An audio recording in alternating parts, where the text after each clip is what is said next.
Hi, this is GBPUSD and today it's Thursday 11th of July 2013 and the time is 2011 GMT. We are looking at the H4 time frame of the pair, 4 hours chart, and I want to make some corrections, some comments on the chart signal I gave to our apps users a couple of hours ago. Theoretically, the Fibonacci retracement tool trade setup system works and gives very good results, excellent results. If on the H4 chart the last active wave is at least 150 pips. I chose this as the last active wave, which is 491 pips, but I believe since GBPUSD is following similar pattern as EURUSD, at least for the last few days or weeks, they are copying each other. I would like you to see the bigger picture, and so I'm going to measure this wave.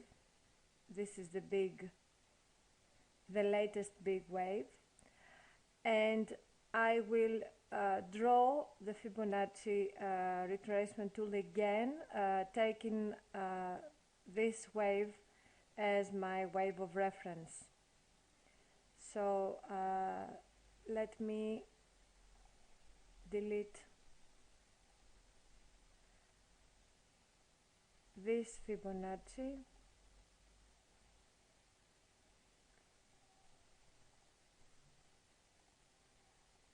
And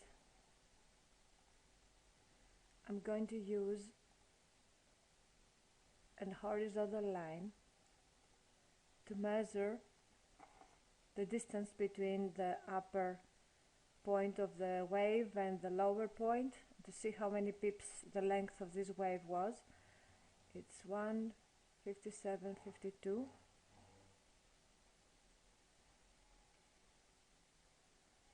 Minus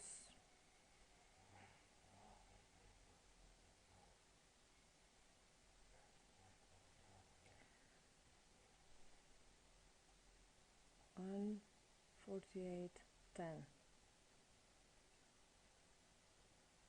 It's 942 pips. So I'm going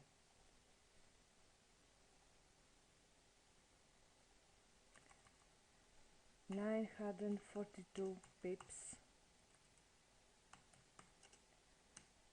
previous active wave. That's a crazy number, but real. So I'm deleting the horizontal line now, and I'm drawing the Fibonacci levels for this big wave. I will put a color in the trigger zone, which is between 61.8 and 38.2 Fibonacci levels. So I will insert a shape, a rectangle, and I have chosen the color. I will put it here without hiding the numbers, and I will take this text from here and put it here. So this is my trigger zone, okay?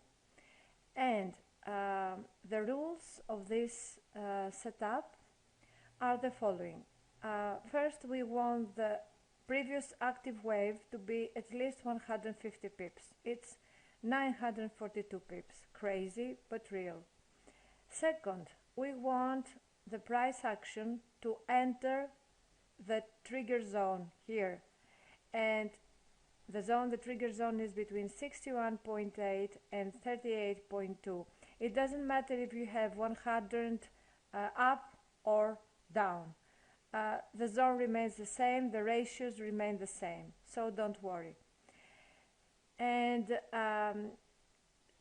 for the pair to enter the zone, we only want to see one candlestick closing inside the zone, and that has happened already with the previous candlestick.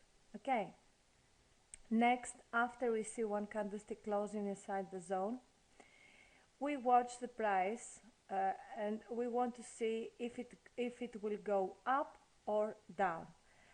Now I will insert the arrows. So I will insert an up arrow here.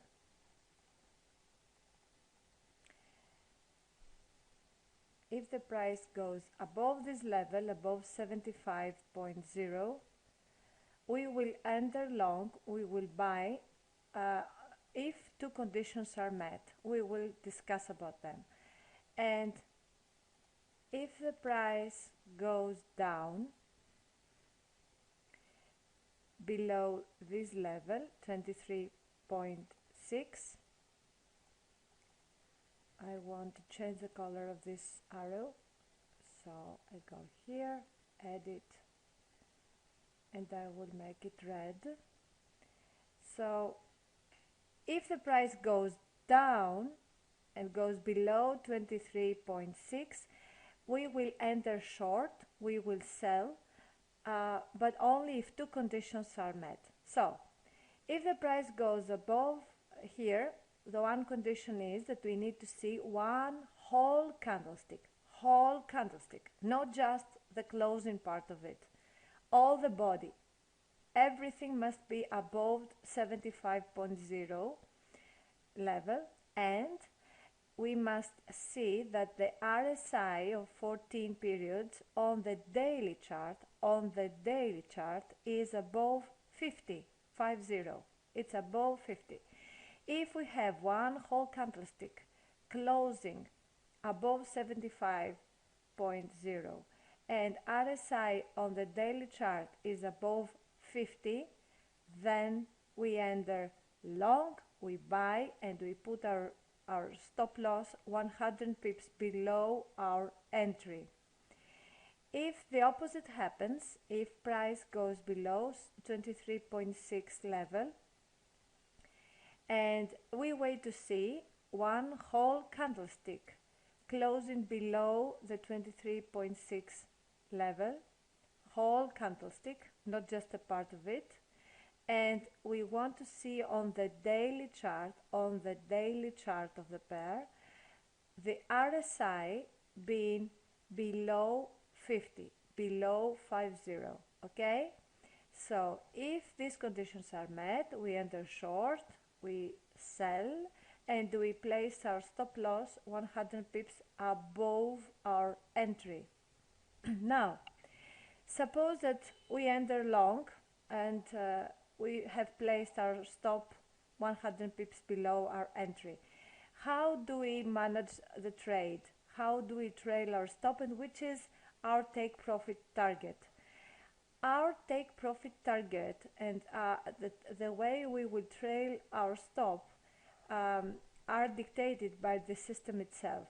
So the first rule of the system is that an active wave has to be at least 150 pips for us to consider it valid and watch for a correction after it. So after you see that the price has moved at least 150 pips above your entry and it is going to make a correction, a corrective move, you set up again your Fibonacci levels and you watch for this correction, and if this correction finishes and the price resumes its uptrend, then from the point that it resumes its uptrend, you count 100 pips below, and that's where you trail your stop. You trail your stop from where you had it here up below 100 pips below the new point from which the price will resume its uptrend. That's how you trail it. And you do the opposite if the price goes down. What happens if after this corrective move you see that the price goes against your position? If the price goes against your position, you just exit. Okay, this is it. It is simple but very powerful. Now, you will ask me, is it wrong if we use the previous Fibonacci levels for the smaller wave? No, it is not wrong. But because we're watching these big moves from these two big pairs, let me show you Euro USD here. You see, it's like watching twin pairs. One is almost the clone of the other. Okay, I believe that for psychological reasons, because psychology is one of the motives of the markets, is what motivates the markets, and it's behind many of the moves. For psychological reasons, we should have parallel models for these two pairs. So I believe that using this big wave as a wave of reference, as our active wave, will make things better for us and for our trade, especially if we are watching the Euro USD or if we are trading both pairs. So I apologize for being impassioned once more. Unfortunately, that's one of my character's flaws. It is technically correct what I gave you earlier, but I believe it's even better if you consider this video signal. So thanks for watching and happy pips.